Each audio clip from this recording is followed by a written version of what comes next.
R J ബിൻസിയുടെ പുറത്താക്കൽ അവിടെ ഏറ്റവും കൂടുതൽ ബാധിച്ചിരിക്കുന്നത് അപ്പാനി ചരത്തിനെയാണ്.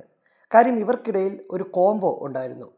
രാത്രി ലൈവ് കണ്ടവർക്കറിയാം, അവർ വളരെ വലിയ രീതിയിൽ അങ്ങോട്ടും ഇങ്ങോട്ടും സംസാരിച്ചും അവിടെ തമാശകൾ പറഞ്ഞും അങ്ങോട്ടും ഇങ്ങോട്ടും ഒരു ബോണ്ടിങ് ക്രിയേറ്റ് ചെയ്യുന്ന സമയത്തായിരുന്നു നമ്മുടെ ഈ ആർ ജെ ബിൻസി പുറത്തായത്.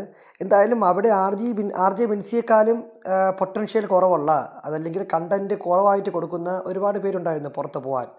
പക്ഷേ എന്തുകൊണ്ടോ അവരെ ഭാഗ്യം തുണച്ചില്ല എന്ന് വേണം പറയാൻ. ഈ ആർ ജെ ബിൻസിയുടെ പുറത്താക്കലിനുള്ള മറ്റൊരു പ്രധാനപ്പെട്ട കാരണമാണ് അവിടെ ഒരു കാര്യവുമില്ലാതെ മിഡ് വീക്ക് സസ്പെൻഷൻ എന്ന് പറഞ്ഞ് ഒരു 6 പേരെ തിരഞ്ഞെടുത്തിട്ട് അവരെ ഈ വോട്ടിങ്ങിൽ ഉൾപ്പെടുത്തിയില്ല. ഈ 6 പേരിലുള്ള ശാരിക ആയാലും കലാഭവൻ സരിക ആയാലും ഇവരൊക്കെ ഡയറക്റ്റ് നോമിനേഷൻ വന്നിരുന്നെങ്കിൽ ഒരു പക്ഷേ ഈ ആഴ്ച നമ്മുടെ ആർ ജെ ബിൻസിയേക്കാൾ നേരത്തെ അവർ പോവേണ്ടതായിരുന്നു. ബിഗ് ബോസിൻ്റെ ഇത്തരത്തിലുള്ളൊരു ഗെയിം പ്ലാൻ, അവരെ മിഡ് വീക്ക് സസ്പെൻഷൻ എന്നൊക്കെ പറയുന്നത് അല്ല, അത് അവർ സത്യം പറഞ്ഞാൽ നോമിനേഷൻ ഫ്രീ ആക്കി കൊടുത്തതായിട്ടാണ് എനിക്ക് തോന്നിയത് പേഴ്സണലി.